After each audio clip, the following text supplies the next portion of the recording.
What's up, YouTube? Today it's a review coming from my house, not the store. But it's something you can get at the store, and it's something I've been using for about a year. It is the Force USP Compact. It's the green gas version made by KWA, officially licensed by Umarex, Elite Force, all that. This is the box, but, I don't care about boxes. Cases are kind of cool. Does not come with this case. My friend gave me this case. This is actually a real steel USB case. You can get these on eBay for about 30 to 40 bucks.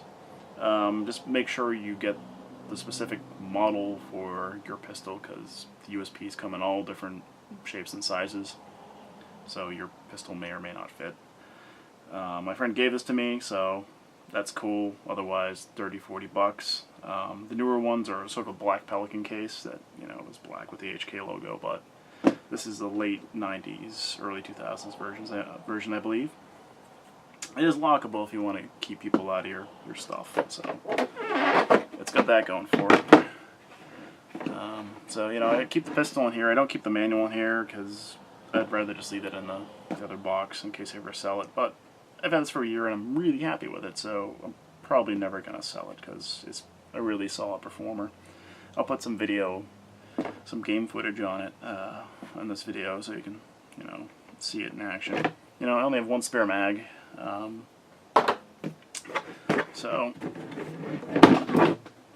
of 2 mags. The mags hold 22 rounds. It's a little bit less than the full-size USP, which is like 24, 25 rounds, but that's not a big deal. I think it's 22, 44 rounds in a game. Gonna be fine. I usually carry a speed loader on me. I notice I can get 2, out of 1 fill I can get 2 fills of BBs, so that's roughly 40 BBs per fill, on a warm day. Obviously in the cold, green gas, it's going to be less. The high is about, I think it was about 290 FPS when I've chronoed it. And green gas, it'll taper off. That second mag, you'll be in the mid-2s, but it's pretty accurate. I use it mostly at the stronghold, or if I have to transition quick, but most of the times I use just an AG. But indoors I do like using a pistol,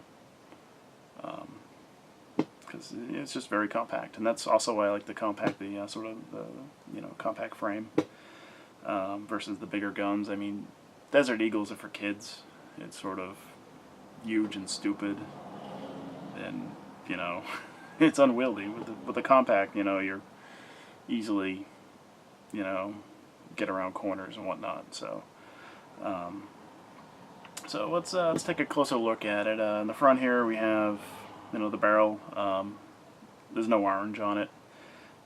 If you're selling a gun, or if you're transporting a gun, the Commerce Department, the law is, orange, orange tip, half-inch orange, blaze orange tip.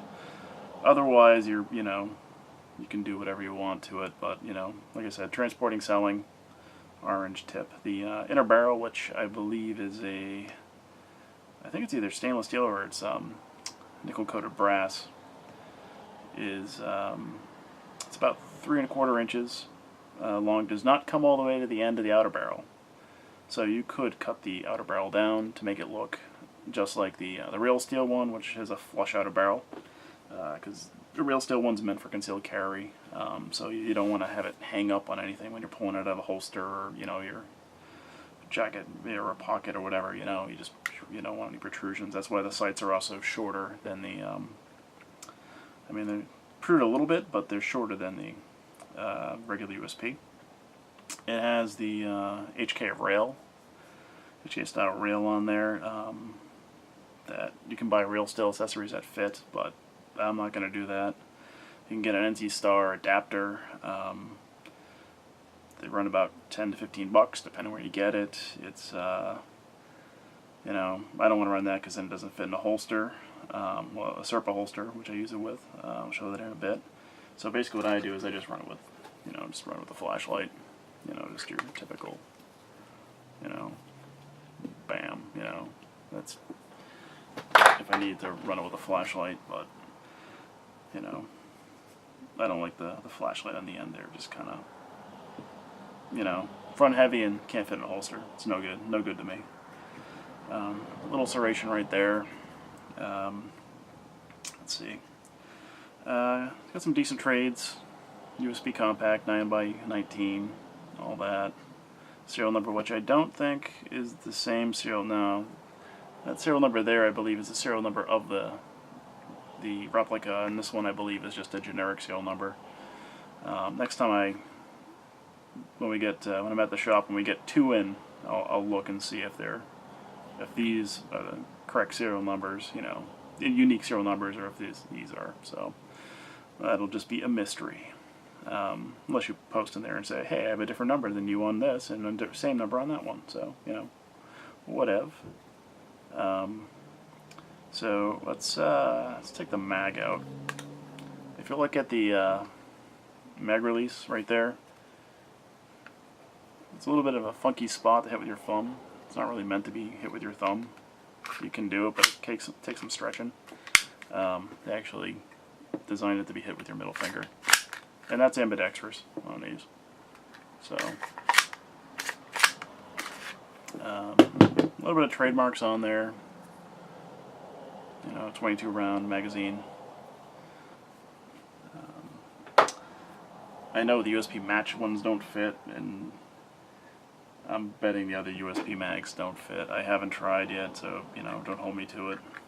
But the regular USP one's 24 rounds versus 22, so you're not really losing much. It's got some nice grips texture, front and back, all around. Right here, you know, your main control, your main safe fire.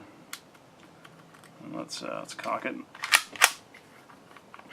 If you push all the way down, it decocks. The hammer's bobbed, so it, you know, again, it's a concealed carry gun. You don't want to catch it on anything. It doesn't go all the way in. It goes half cock when you decock it, which I guess concealed carry they could still catch on something. But you know, put it in safe, and it pretty much blocks the trigger and the hammer the trigger from going fully back to actuate it. So that's how that works. And when you put it in fire,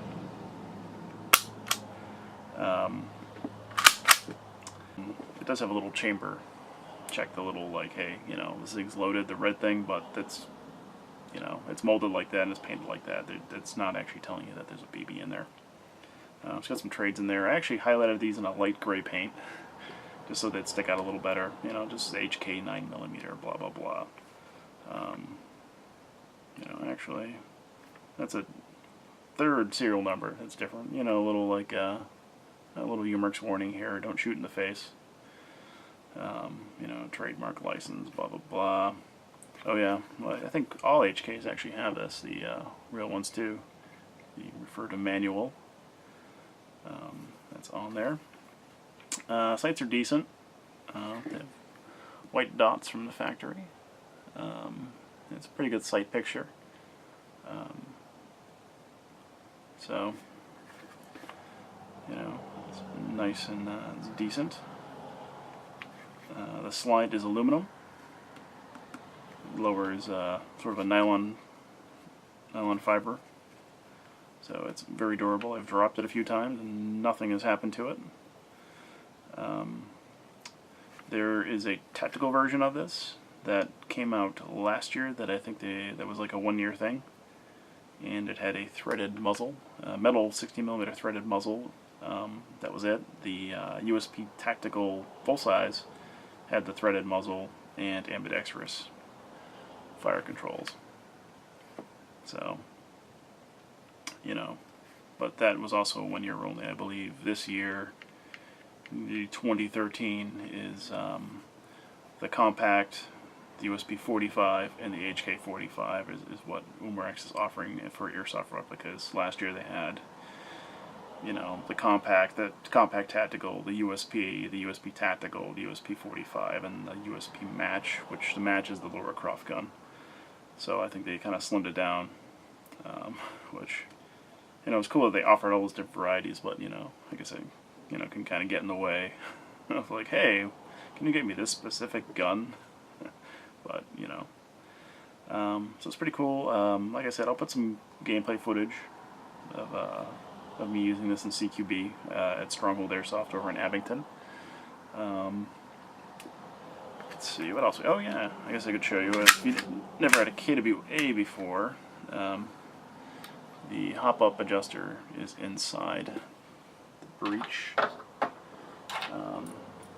These little guys are easy to lose. I stuck one on a lanyard. So you just kind of stick it in there, get it on the teeth, and, you know, then it's, I believe it's righty for more hop and lefty for less hop. You know, I use 2 5s and 2 8s in this, and it's pretty accurate. I've used 3 2s in it as well, but I tend to save the 3 2s for my higher FPS guns to, you know, they just tend to work better in that. But 2 5s and 2 8s work really good in this for accuracy. I don't use .2s in anything except to chrono stuff with, so people know what it shoots. Just kind of, I like the trigger. It's nice and crisp. So it's got a tiny bit of take up and then bam. So it's really good for if you're doing a snapshot, you're peeking out around a corner, you know, just kind of behind a corner, and you got a little peek, and you get your gun right up kind of close to your face, and, you know, you're kind of peeking and peeking, and just, you know, just having that light pull and crisp take up. That's really good for a real quick snapshot. So yeah, a good serper for this. Let's even show that. So my chest rigs, it's a Pantech RRV with I think it's a Strike Industries or, you know, JTech ammo pouch. Anyway, Serpa, you know, Molly Serpa platform, fits right in there.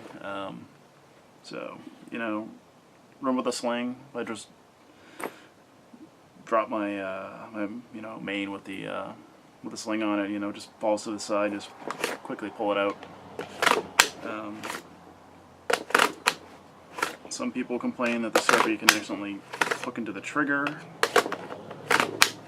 but I never had that happen, and I don't know if it's indicative to certain types of guns that you'd hook into the trigger while taking it out of a Serpa, but I do know that is an issue, especially with real still people, because shooting yourself with a real bullet is worse than accidentally shooting yourself with a Airsoft BB. So, but like I said, USB Compact Serpa is readily available. It's, you know, they're relatively expensive. I think they're like $20 to $30 for a real one. You know, the Serpa platform I think is like, I don't know, I didn't pay too much for it. I was fairly certain I got the real platform, you know, the Molly platform, but who knows, it was cheap, it was eBay, but, you know, Serpa was a real Serpa holster, so these fit right in and fit in there nice and good. So yeah, really nice gun, easy to take apart, just kind of line up, push it back a little bit till it lines up right about there, push your pin out, and comes right apart. Just a tiny bit of lubrication is all you need. There is, you know, this is metal here. You know, it's nylon fiber, but there's a metal frame inside. So I just give it a tiny bit of, I use RC car shock oil because, you know, work at our our hobby shop, and it's cheap and it's the same, you know, same stuff. It's just cheap. So this is probably like a 30-40 weight RC car shock oil on there. And you don't want to overdo it. You don't really want to feel much drag. You just want to get it so it's nice and smooth. You know, and part of oiling is cleaning off the old oil, that's, collects dirt and grit, which it can happen. Even if you're playing inside, it's still dirty and dusty. But overall, really nice purchase. I mean, they go for about, $140, but it's high quality gun. It's not going to let you down. Good warranty too with the Elite Force guys. They're always pretty decent for warranty stuff, even out of warranty. They'll take care of you. But yeah, popular gun, but popular for a reason. So if you're interested in this or any other airsoft guns, any other cool things, hobby stuff, stop by Master Hobbies, 565 Main Street, Cherry Valley, Massachusetts. We do ship to lower 48 now. We don't have an e-commerce site. Just if you see something we post on Facebook you want, or any airsoft stuff in general that as we generally carry, you see in a review or whatnot, just give us a call, or go to our Facebook site. The phone number's on Facebook because I can't remember it offhand. Well, that's it, and I'll see you at the next review.